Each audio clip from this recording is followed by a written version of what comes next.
नमस्कार दोस्तों, स्वागत है आपका अपने YouTube चैनल शौर्य एकेडमी पे। तो फ्रेंड्स, आज हम बात करेंगे। हमने एक सीरीज़ शुरू करी थी, उत्तराखंड परीक्षावाणी रिवीजन सीरीज।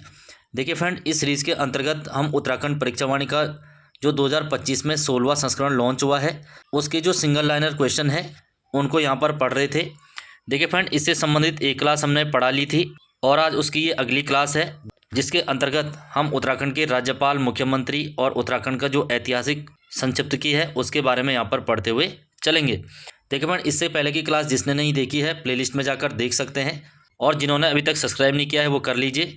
और साथ ही साथ हमारे टेलीग्राम ग्रुप से जुड़ने के लिए लिंक मैंने डिस्क्रिप्शन बॉक्स में दिया है। देखिए फ्रेंड, परीक्षावाणी का जो ये 16वां संस्करण है, इसका हमने चैप्टर वाइज यानी कि अध्याय वाइज जो इसमें पीछे दिया गया है तो उसकी भी क्लासेस शुरू की हैं। उसका पहला चैप्टर हमने पढ़ा लिया है, और जिन्होंने चैप्टर डिटेल में नहीं पढ़ा है प्लेलिस्ट में जाकर देख सकते हैं, या फिर उसके लिए हमने डिस्क्रिप्शन बॉक्स में उसकी लिंक दी है, तो डायरेक्ट वहाँ से उसमें जा सकते हैं।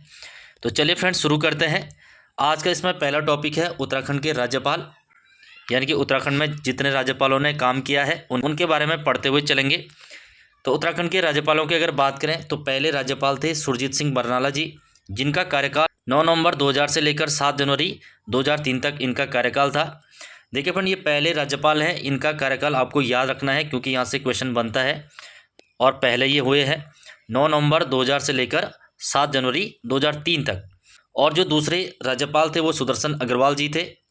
तीसरे की बात करें तो तीसरे BL जोशी थे। इनका अगेन इंपॉर्टेंट हो जाता है क्योंकि सबसे कम कार्यकाल जिन राज्यपाल का उत्तराखंड में था वो BL जोशी थे, और तीसरे नंबर के थे। सीक्वेंस भी आपको याद रखना है, तीसरे थे BL जोशी, और सबसे कम इनका कार्यकाल था। अगर इनके कार्यकाल की बात करें तो 29 अक्टूबर 2007 से लेकर 5 अगस्त 2009 तक इनका कार्यकाल उत्तराखंड के अंदर रहता है। अगले हैं चौथे नंबर के मार्गरेट अल्वा। ये भी अगेन इंपॉर्टेंट है क्योंकि उत्तराखंड की पहली महिला राज्यपाल कौन है? मार्गरेट अल्वा जी है, जो कि चौथे नंबर की राज्यपाल है। इनके कार्यकाल को भी आपको याद रखना है। 6 अगस्त 2009 से लेकर 14 मई 2012 के मध्य ये उत्तराखंड की राज्यपाल रहती है, और उत्तराखंड की पहली महिला राज्यपाल भी है। अगले जो 5वें नंबर के हैं अजीज कुरैशी जी हैं। इनका हाल ही में यानी कि 2024 में निधन हुआ है। ये भी आपको याद रखना है, इनका निधन कब हुआ है तो 2024 में हुआ है। और ये उत्तराखंड के 5वें नंबर के और उत्तराखंड के पहले मुस्लिम राज्यपाल हैं, तो ये पॉइंट भी आपको याद रखना है। उत्तराखंड के पहले मुस्लिम राज्यपाल तो अजीज कुरैशी जी हैं। अगले जो 6वें नंबर के हैं कृष्णकांत पॉल हैं या के पॉल हैं।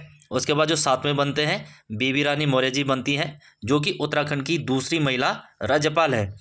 पहली कौन थी? मार्गरेट अल्वा, जो कि चौथे नंबर की थी, और बेबी रानी मौर्य दूसरी महिलाएं हैं जो कि 7वें नंबर की राज्यपाल थी। तो ये दोनों आपको याद रखने हैं।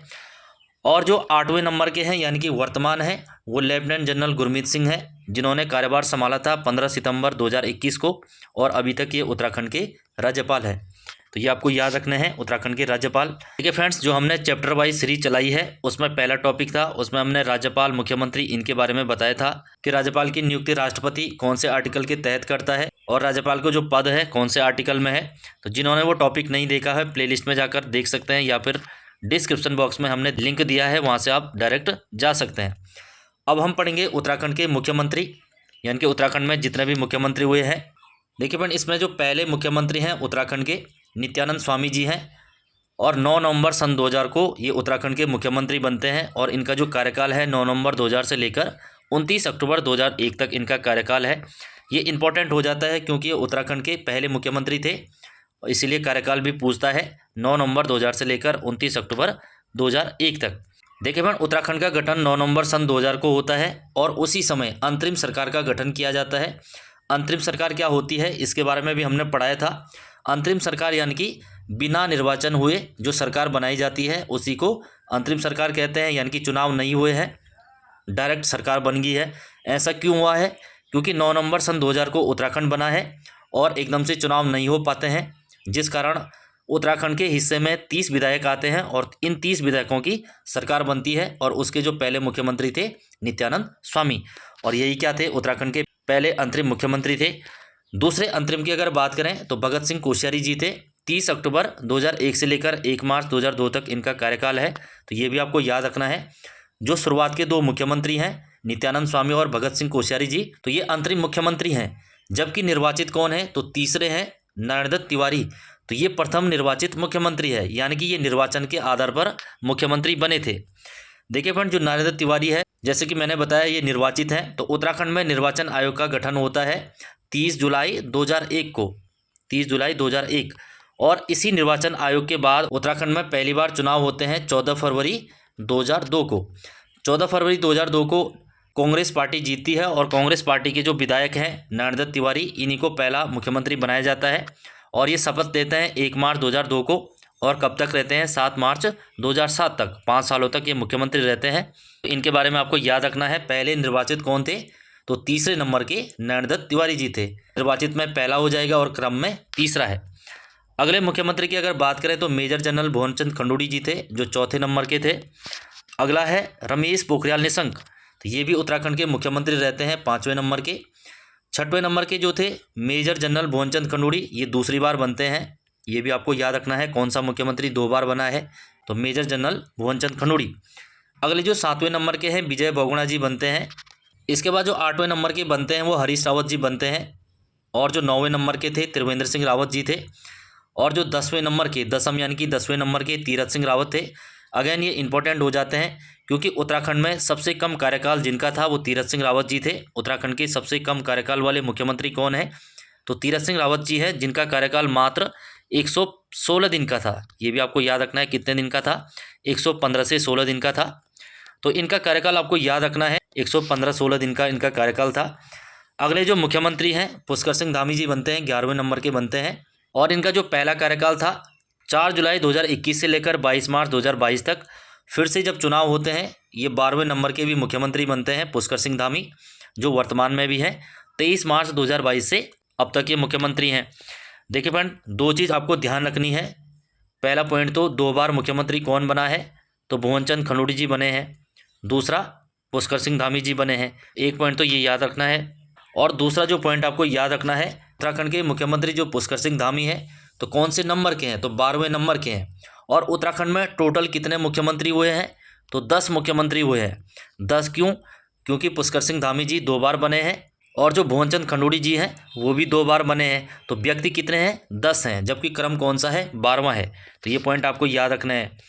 अब हम पढ़ेंगे विधानसभा अध्यक्ष, यानी कि उत्तराखंड की विधानसभा में अभी तक कितने अध्यक्ष हुए हैं, इनका कार्यकाल या फिर इनके बारे में पढ़ेंगे।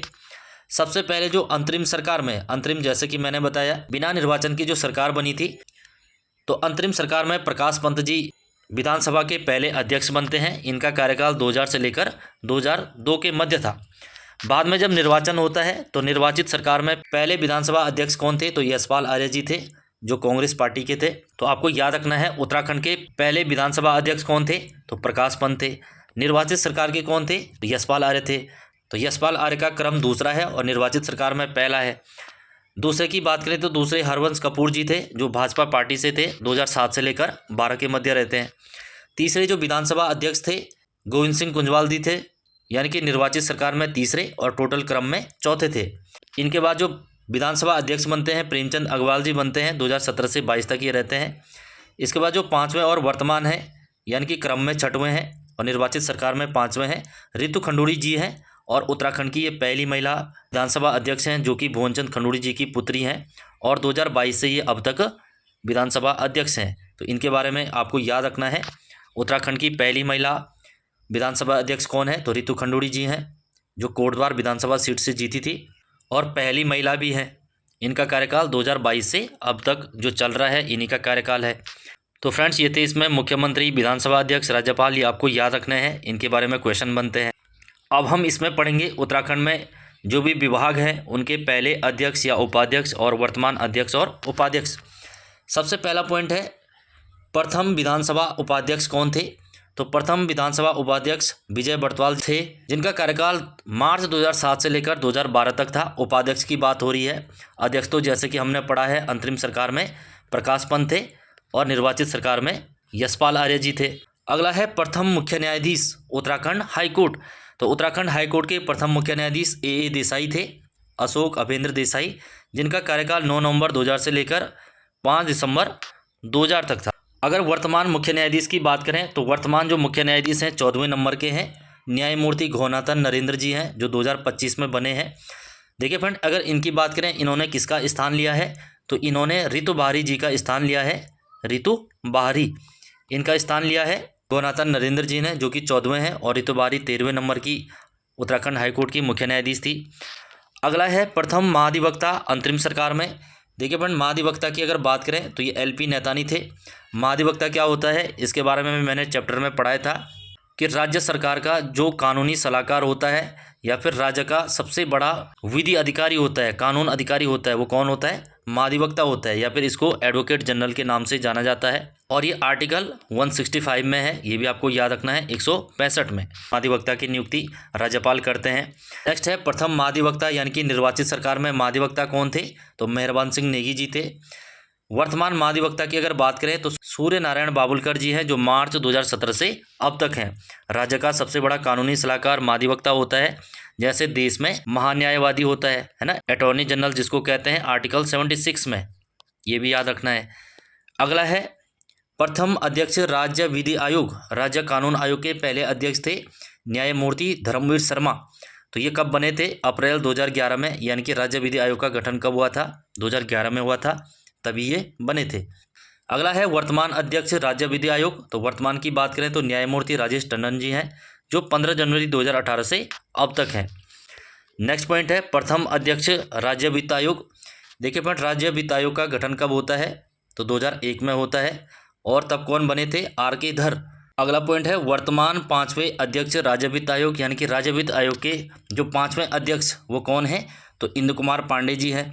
देखिए फ्रेंड, इंदु कुमार पांडे जी का भी कार्यकाल 2025 में समाप्त हो गया है, और 6वें वित्त आयोग की भी नियुक्ति की गई है। और 6वें वित्त आयोग यानी कि वर्तमान में कौन है, एन रविशंकर, जो जनवरी 2025 में बने हैं। अगला है प्रथम अध्यक्ष राज्य मानवाधिकार आयोग। जो राज्य ह्यूमन राइट कमीशन है, उसके पहले अध्यक्ष विजेंद्र जैन जी थे, और इनकी नियुक्ति कब हुई, तो मई 2013 में हुई थी, और 2013 से 2016 तक ये राज्य मानवाधिकार आयोग के पद पर रहते हैं। देखिए फ्रेंड, अगर बात करें कि राज्य मानवाधिकार आयोग का गठन कब किया गया, तो 13 मई 2013 को किया गया था, ये भी आपको याद रखना है।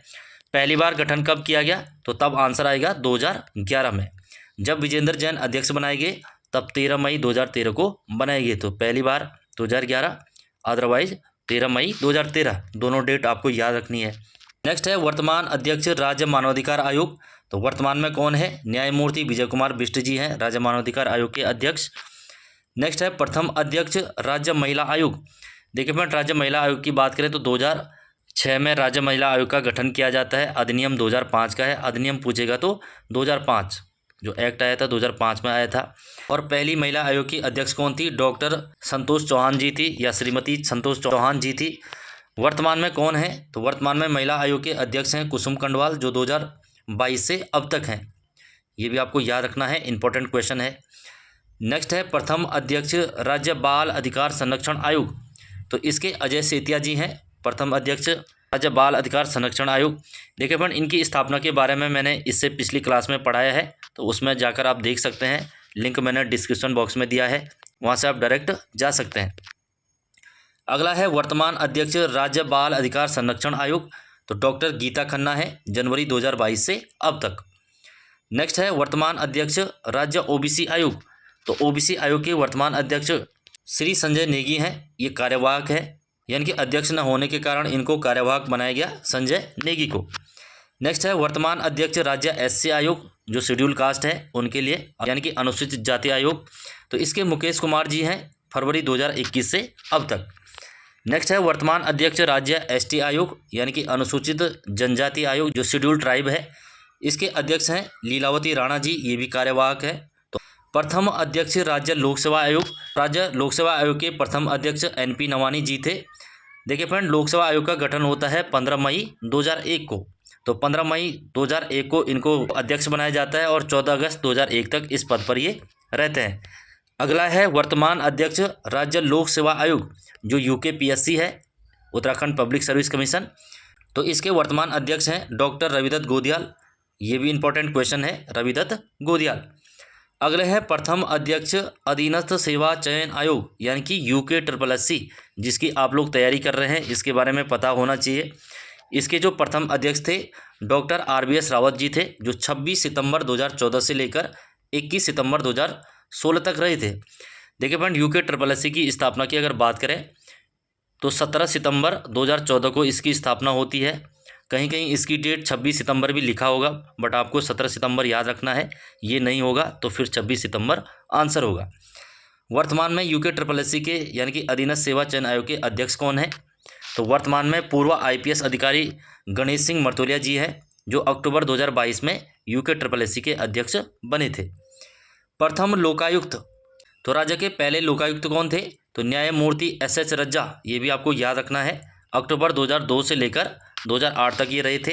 वर्तमान में ये पद खाली है। नेक्स्ट है, प्रथम राज्य मुख्य निर्वाचन आयुक्त कौन थे? तो राज्य निर्वाचन आयोग का गठन होता है 30 जुलाई 2001 को, ये भी आपको याद रखना है। और इसके जो अध्यक्ष बनाए जाते हैं दुर्गेश जोशी जी बनाए जाते हैं, और इन्हीं की देखरेख में 14 फरवरी 2002 को पहली बार चुनाव होता है उत्तराखंड के अंदर।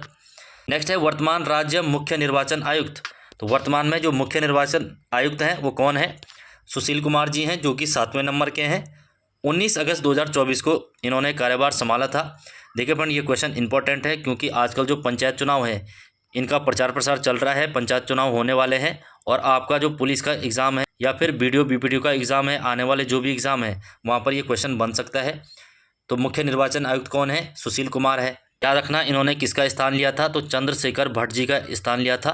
चंद्रशेखर भट्ट जो 6वें नंबर के थे, ये 7वें हैं। देखिए फ्रेंड, इसी के साथ साथ आपको ये भी याद रखना है, मुख्य निर्वाचन अधिकारी ये तो आयुक्त हैं, यानी कि इलेक्शन कमिश्नर कौन है? सुशील कुमार। और जो अधिकारी हैं तो वो कौन है? डॉक्टर VRC पुरुषोत्तम, ये भी आपको याद रखना है, डॉक्टर VRC पुरुषोत्तम। इन्होंने किसका स्थान लिया है? तो V षणमुगम का स्थान लिया है, V षणमुगम, ये भी आपको याद रखना है क्योंकि चुनाव चल रहे हैं तो यहाँ पे करंट का क्वेश्चन बन सकता है। नेक्स्ट है, प्रथम सूचना आयुक्त राज्य सूचना आयोग, तो राज्य सूचना आयोग का गठन होता है 3 अक्टूबर 2005 को, और पहले जो सूचना आयुक्त थे RS टोलिया जी बनाए जाते हैं, तो RS टोलिया। नेक्स्ट है, वर्तमान मुख्य सूचना आयुक्त राज्य सूचना आयोग, तो वर्तमान में कौन है? राधा रतूड़ी जी हैं। 5 अप्रैल 2025 को इन्होंने कार्यभार संभाला है। इससे पहले जो राधा रतूड़ी थी किस पद पर कार्यरत थी? राज्य की मुख्य सचिव, मुख्य सचिव इस पद पर ये कार्यरत थी। यहाँ से इनको प्रमोट किया गया मुख्य सूचना आयुक्त के पद पर। जो राज्य सूचना आयोग है उसके मुख्य सूचना आयुक्त कौन है? तो राधा रतूड़ी जी हैं, 5 अप्रैल 2025। नेक्स्ट है, वर्तमान अध्यक्ष राज्य अल्पसंख्यक आयोग, अल्पसंख्यक आयोग के वर्तमान अध्यक्ष कौन है? डॉक्टर RK जैन है। 24 दिसंबर 2018 को इन्होंने कार्यभार संभाला था, अभी तक यही हैं। नेक्स्ट है, प्रथम अध्यक्ष राज्य सेवा का अधिकार आयोग, तो राज्य सेवा का अधिकार आयोग बनता है जुलाई 2014 में, और इसके जो पहले आयुक्त बनाए जाते हैं आलोक कुमार जैन जी बनाए जाते हैं 17 जुलाई 2014 को। नेक्स्ट है, वर्तमान आयुक्त राज्य सेवा का अधिकार आयोग, तो वर्तमान कौन है? PS रामास्वामी जी हैं, जो पूर्व IAS अधिकारी हैं, इन्हीं को वर्तमान राज्य सेवा का अधिकार आयोग के आयुक्त के रूप में यहाँ पर नियुक्त किया गया है। नेक्स्ट है, प्रथम मुख्य सचिव, तो पहले मुख्य सचिव कौन थे? तो अजय विक्रम सिंह जी थे। और वर्तमान में कौन है? तो वर्तमान में 17वें मुख्य सचिव है आनंद वर्धन। देखिए फ्रेंड, जो आनंद वर्धन है 1 अप्रैल 2025 को ये बनाए गए हैं, और इन्होंने किसका स्थान लिया है? राधा रतूड़ी जी का स्थान लिया है, जैसे कि मैंने बताया था अभी, राधा रतूड़ी। और राधा रतूड़ी अभी किस पद पर कार्यरत हैं? तो सूचना आयुक्त के पद पर कार्यरत हैं, है ना, मुख्य सूचना आयुक्त। अगला है, प्रथम महानिदेशक उत्तराखंड पुलिस, तो उत्तराखंड पुलिस के पहले जो महानिदेशक थे, जो DIG थे, अशोकांत शरण जी थे।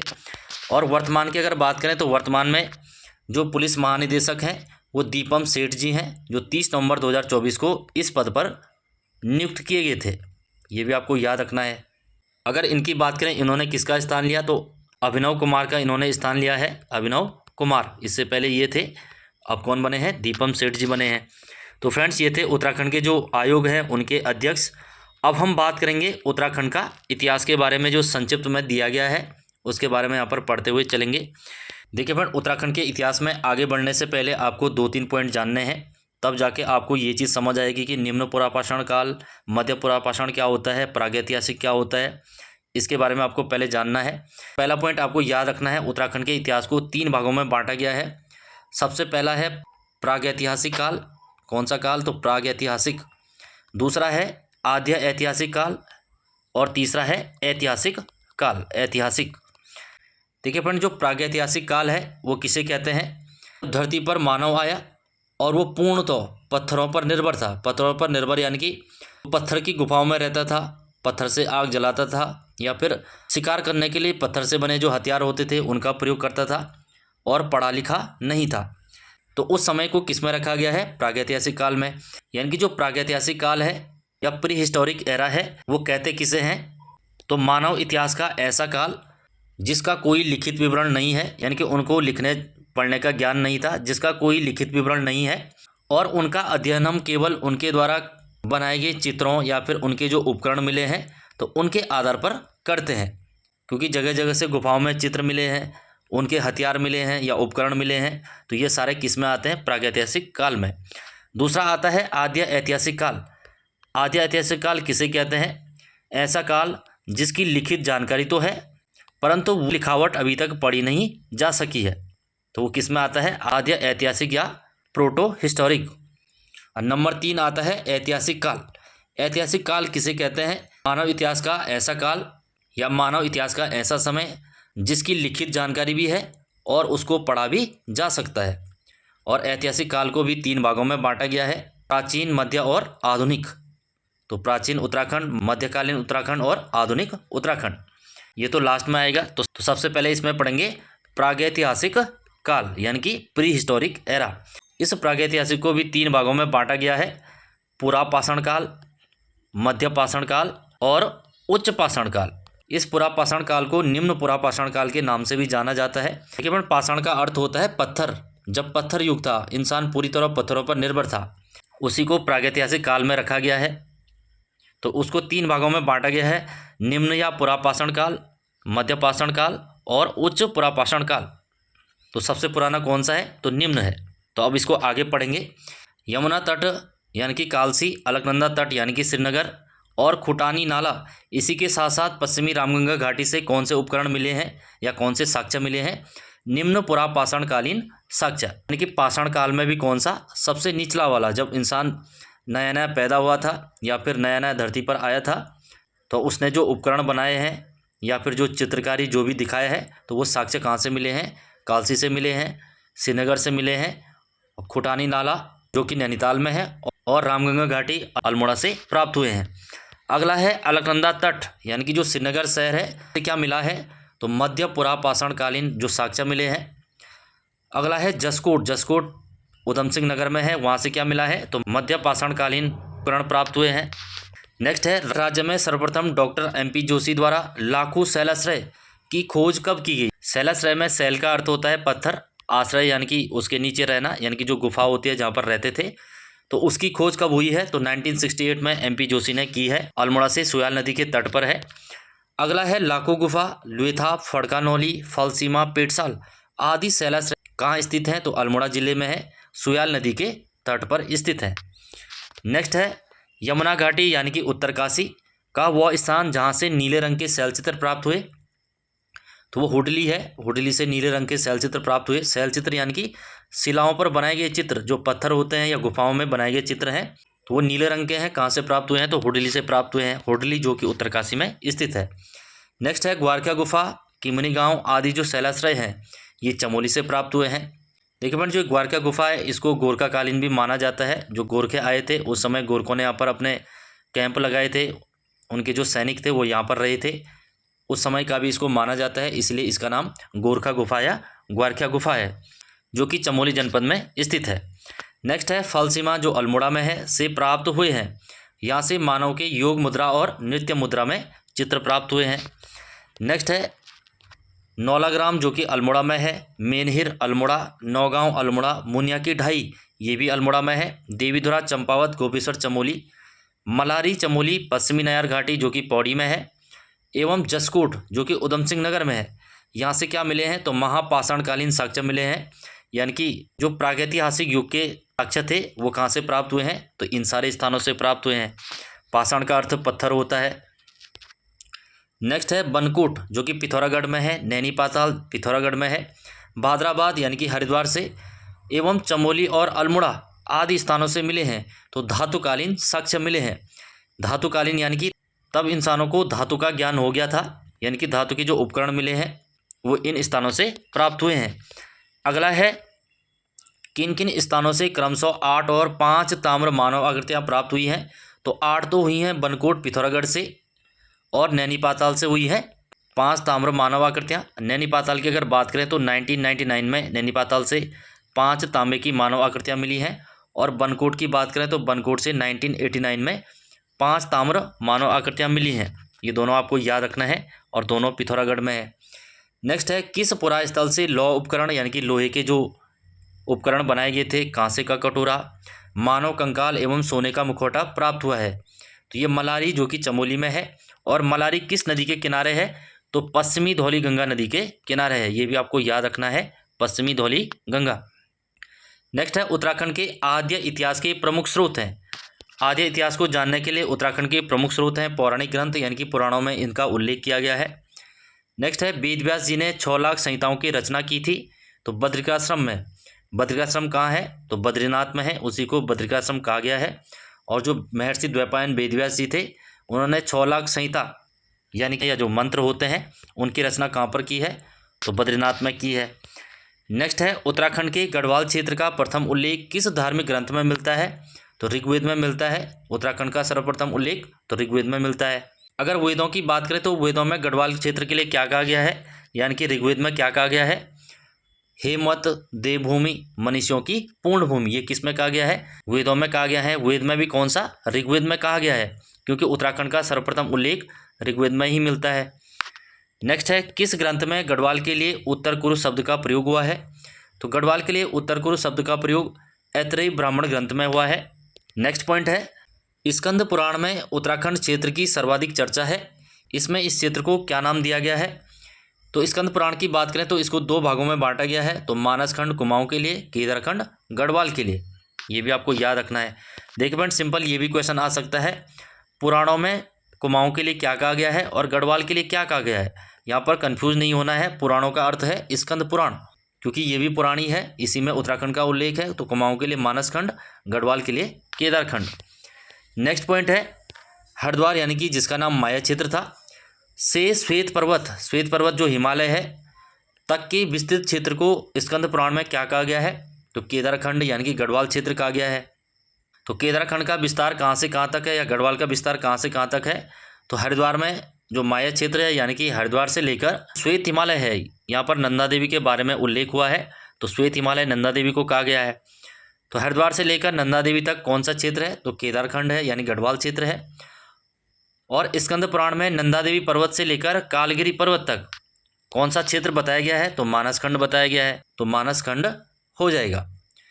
देखिए फ्रेंड, नंदा देवी चमोली में है, कालगिरी पर्वत ये चंपावत में है, ये भी आपको याद रखना है। तो इनके बीच का क्षेत्र कुमाऊं क्षेत्र या मानसखंड है। किसके अनुसार? तो स्कंद पुराण के अनुसार। नेक्स्ट है, बद्रिका खंड अंश है। तो जो बद्रिका खंड अंश है वो स्कंद पुराण का एक भाग है, जिसमें बद्रिकाश्रम के बारे में लिखा गया है। नेक्स्ट है, पुराणों में मानसखंड केदारखंड के संयुक्त क्षेत्र को क्या कहा गया है? तो उत्तरखंड, ब्रह्मपुर और खसदेश। खस जाति का यहाँ पे निवास था, जिस कारण खसदेश है। ब्रह्मपुर कहा गया है, उत्तराखंड कहा गया है। किसमें? स्कंद पुराण में। पुराणों यानी कि स्कंद पुराण में, क्योंकि उसी में मानसखंड और केदारखंड का उल्लेख है। नेक्स्ट है, मानसखंड में राम क्षेत्र कहा गया है। तो मानसखंड या फिर स्कंद पुराण में राम क्षेत्र किसके लिए कहा गया है? तो अल्मोड़ा के लिए कहा गया है। अल्मोड़ा के बहुत सारे नाम है, राम क्षेत्र है, राजाओं की घाटी है ना, राजापुर है, आलमनगर है, खगमरा कोट है, ये सारे अल्मोड़ा के नाम हैं। नेक्स्ट है, महाभारत काल में गढ़वाल क्षेत्र को जाना जाता था तो उत्तर कुरु नाम से। किसमें कहा गया है? तो महाभारत में कहा गया है गढ़वाल को उत्तर कुरु। वैदिक तथा बौद्ध साहित्य में उत्तराखंड क्षेत्र के लिए प्रयुक्त शब्द, वैदिक यानी कि वेदों में, और जो बौद्ध साहित्य हैं उनमें क्या कहा गया है? तो हिमवंत कहा गया है। ये भी आपको याद रखना है। बौद्ध साहित्यों में उत्तराखंड के लिए क्या कहा गया है? तो हिमवंत कहा गया है। नेक्स्ट है, पुराणोत्तर काल में गढ़वाल क्षेत्र को क्या कहा गया है? देखिए फ्रेंड, पुराणोत्तर काल क्या होता है? पुराणों का उत्तर यानी कि बाद का। तो पुराणों के बाद का जो समय है उसमें गढ़वाल के लिए कहा गया है केदार मंडल, बद्रिका क्षेत्र, तपोभूमि और खस मंडल। ये सारे किसमें? पुराणोत्तर काल यानी कि पुराणों के बाद का जो समय है तब उत्तराखंड के लिए प्रयोग हुआ है। नेक्स्ट है, मनुष्यों के आदि पूर्वज मनु का निवास स्थान और धनाधिपति कुबेर की राजधानी कहाँ थी? तो ये अलकापुरी चमोली में थी। अलकापुरी जो आधुनिक फूलों की घाटी है उसी के लिए कहा गया है अलकापुरी। देखिए फ्रेंड, जो मनु है तो धरती पर पहला ज्ञात मानव है, यानी कि हम सब इसी की संतानें हैं, मनु की संतानें हैं। तो मनुष्यों का आदि पूर्वज इसीलिए कहते हैं मनु को। तो उसका निवास स्थान कहाँ था? अलकापुरी, जो चमोली में है। और धनाधिपति कुबेर, कुबेर जो धन दौलत का राजा है, तो उसकी राजधानी भी कहाँ थी? चमोली की अलकापुरी में। नेक्स्ट है, प्राचीन ग्रंथों में अलकनंदा का उद्गम से लेकर बद्रिकाश्रम जो बद्रीनाथ है उसके बीच के क्षेत्र को क्या कहा गया है? तो अलकापुरी कहा गया है। जो फूलों की घाटी है वही वाला ये सारा क्षेत्र है। तो यानी कि अलकनंदा का उद्गम कहाँ से होता है? सतोपंथ ग्लेशियर या फिर सतोपंथ ताल से होता है। और बद्रीनाथ के बीच का क्षेत्र तो वही क्या है? अलकापुरी। यहीं पर कुबेर की राजधानी थी और मनु का निवास स्थान था। नेक्स्ट है, भगवान राम ने अपने अंतिम समय में किस स्थान पर तपस्या की थी? तो जब भगवान राम परलोक सिधारने वाले थे, यानी कि यहाँ से अपनी लीला ख़त्म करके अपने धाम वापस जाने वाले थे, तो उस समय ये देवप्रयाग आते हैं। और देवप्रयाग में एक मंदिर है इन्हीं के नाम पर, रघुनाथ मंदिर। तो यहीं पर ये अंतिम समय में तपस्या करते हैं। बाद में सरयू नदी में ये समाधि लेते हैं और अपने धाम चले जाते हैं। नेक्स्ट है, बाणासुर की राजधानी थी। बाणासुर की बात करें तो ये राजा बलि का पुत्र था। तो राजा बलि राक्षस राज थे, इन्हीं का पुत्र था बाणासुर। तो इसकी राजधानी थी ज्योतिषपुर, जो आज का जोशीमठ है। तो उसकी राजधानी कहाँ थी? ज्योतिषपुर थी। देखिए फ्रेंड, इसको आपको याद रखना है, इसकी दो राजधानियां हैं, एक तो ज्योतिषपुर है, ये नहीं मिलेगा तो आपको दूसरा रखना है सोनितपुर। सोनितपुर ये कहाँ पर है? तो लमगोंडी एक जगह है रुद्रप्रयाग के अंदर, तो वहीं पर है जहाँ पर बाणासुर का मंदिर भी है और वहीं पर इनकी राजधानी भी हुआ करती थी। और बाद में ये ज्योतिषपुर यानी कि जोशीमठ चले गए। नेक्स्ट है, अपने अंतिम समय में लक्ष्मण जी ने कहाँ पर तपस्या की थी? तो लक्ष्मण जी ने तपोवन जो टिहरी गढ़वाल है, जो ऋषिकेश के निकट है, मुनि की रेती, तो वहीं पर इन्होंने तपस्या की थी। जबकि राम ने कहाँ की थी? तो राम जी ने देवप्रयाग के रघुनाथ मंदिर में की थी। ये भी आपको याद रखना है। नेक्स्ट है, केदारनाथ को प्राचीन ग्रंथों में क्या कहा गया है? तो केदारनाथ को भृंगतुंग कहा गया है। तो भृंगतुंग किसका नाम है? तो केदारनाथ का है। किस में मिलता है? तो प्राचीन जो ग्रंथ हैं उसमें मिलता है। नेक्स्ट है, महाभारत के किस पर्व में लोमस ऋषि के साथ पांडवों की बद्रीनाथ यात्रा का वर्णन है? देखिए फ्रेंड, महाभारत के अनुसार जब पांडवों को वनवास दिया जाता है, 12 वर्ष का वनवास और 1 वर्ष का अज्ञातवास दिया जाता है, उस समय जो पांडव हैं इस क्षेत्र की यात्रा करते हैं तो वो लोमस ऋषि के साथ आते हैं। तो ये किस में बताया गया है? तो महाभारत का एक पर्व है वन पर्व। महाभारत में टोटल 18 पर्व हैं और 18 दिन ही महाभारत चलता भी है, यानी कि जो महाभारत का युद्ध है 18 दिनों तक होता है। और टोटल कितने पर्व हैं? 18 पर्व हैं, ये भी आपको याद रखना है। और वन पर्व में उल्लेख किया गया है कि जो पांडव थे लोमस ऋषि के साथ बद्रीनाथ की यात्रा पर आए थे। नेक्स्ट है, महाभारत के वन पर्व के अनुसार पुलिंद राजा सुबाहु की राजधानी कहाँ थी? तो इसी वन पर्व में बताया गया है कि जब पांडव इस क्षेत्र में आते हैं, जब वो हरिद्वार से बद्रीनाथ की ओर जाते हैं, तो बीच में एक स्थान है श्रीपुर। श्रीपुर, तो श्रीपुर में पुलिंद राजा सुबाहु की राजधानी है। पुलिंद कौन है? तो जो कुणिंद है, जिनको हम बाद में कुणिंद नाम से जानते हैं, तो यही पुलिंद है। तो पुलिंद राजा सुबाहु की राजधानी कहाँ पर है? तो श्रीपुर है या श्री क्षेत्र में है, जिसका आधुनिक नाम श्रीनगर है। तो श्रीनगर के उपनाम भी आपको याद रखने हैं। क्या क्या है? एक तो श्रीपुर है और दूसरा सुबाहुपुर है और तीसरा श्री क्षेत्र है। श्री क्षेत्र ये सारा किस में कहा गया है? तो महाभारत के वन पर्व में। और महाभारत में कुणिंदों के लिए क्या कहा गया है? पुलिंद कहा गया है। ये भी आपको याद रखना है। अगला पॉइंट है, प्राचीन काल में गढ़वाल क्षेत्र में कौन से 2 विद्यापीठ थे, यानी कि शिक्षा के प्रमुख जो विद्यापीठ थे, जो विद्यालय थे या आश्रम थे, वो बद्रिकाश्रम और कण्वाश्रम थे। बद्रिकाश्रम चमोली में बद्रीनाथ में है, अलकनंदा नदी के किनारे, और कण्वाश्रम कोटद्वार में है, मालिनी नदी के तट पर। ये भी आपको याद रखना है। नेक्स्ट है, दुष्यंत और शकुंतला का जो प्रेम प्रसंग है वो कहाँ से जुड़ा है? तो राजा दुष्यंत और शकुंतला का प्रेम प्रसंग कण्वाश्रम पौड़ी से जुड़ा है, जो कि कोटद्वार के निकट मालिनी नदी के तट पर है। जो राजा दुष्यंत है इस क्षेत्र में आते हैं और शकुंतला से उन्हें प्रेम हो जाता है, तो यहीं पर उनका गंधर्व विवाह होता है। अगला पॉइंट है, जिसके नाम पर अपने देश का नाम भरत पड़ा है, उस सम्राट भरत का जन्म कहाँ हुआ था? तो उसका जन्म हुआ था कण्वाश्रम यानी कि कोटद्वार में, जहाँ पर इनके पिता दुष्यंत और माता शकुंतला का प्रेम प्रसंग चलता है। वहीं पर इनकी शादी होती है और बाद में इनके पुत्र का जन्म भी वहीं होता है, जिसका नाम था भरत। तो यही चक्रवर्ती सम्राट भरत के नाम से जाने जाते हैं और इन्हीं के नाम पर भारत का नाम भारतवर्ष पड़ा है। नेक्स्ट है, कालिदास ने अपनी महाकाव्य अभिज्ञान शकुंतलम की रचना कहाँ पर की? तो ये भी कण्वाश्रम में की है। देखिए बहन, अभिज्ञान शकुंतलम जो शकुंतला और दुष्यंत की प्रेम कहानी है उस पर ये आधारित है। ये भी आपको याद रखना है। इसमें क्या बताया गया है, राजा दुष्यंत और शकुंतला की प्रेम कहानी और भरत के जन्म का उल्लेख किया गया है। तो इसकी रचना कहाँ पर हुई, कण्वाश्रम में हुई, जो कि मालिनी नदी के तट पर है। नेक्स्ट है, कण्वाश्रम किस नदी के तट पर है, तो मालिनी नदी जैसे कि मैंने बताया है और कोटद्वार में स्थित है। अगला पॉइंट है, प्राचीन काल में गढ़वाल क्षेत्र में खस जातियाँ, इन्हें आर्य भी कहा गया है, खसों को आर्य कहा गया है, की प्रधानता थी, इनके समय में अधिक हुआ है। तो खसों के समय बौद्ध धर्म का प्रचार प्रसार उत्तराखंड में सर्वाधिक हुआ है। इससे पहले यहाँ पर बौद्ध धर्म नहीं था। जब खस जाति यहाँ पर निवास करती है तो वो बौद्ध धर्म ग्रहण करती है और बौद्ध धर्म को आगे प्रचार प्रसार करती है। नेक्स्ट है, गढ़वाल क्षेत्र का वो कौन सा नगर है जिसको गढ़वाल का प्रवेश द्वार कहते हैं, तो गढ़वाल का प्रवेश द्वार कोटद्वार को कहते हैं। जैसे कि कुमाऊँ का प्रवेश द्वार काठगोदाम को कहते हैं, ये भी आपको याद रखना है। कुमाऊँ का प्रवेश द्वार काठगोदाम है और गढ़वाल का कोटद्वार है और उत्तराखंड का हरिद्वार है। और चारों धामों का प्रवेश द्वार तो वो भी हरिद्वार है। गंगोत्री यमुनोत्री का प्रवेश द्वार तो वो मसूरी हो जाएगा। गंगोत्री यमुनोत्री का प्रवेश द्वार मसूरी और चारों धामों का हरिद्वार और उत्तराखंड का भी हरिद्वार।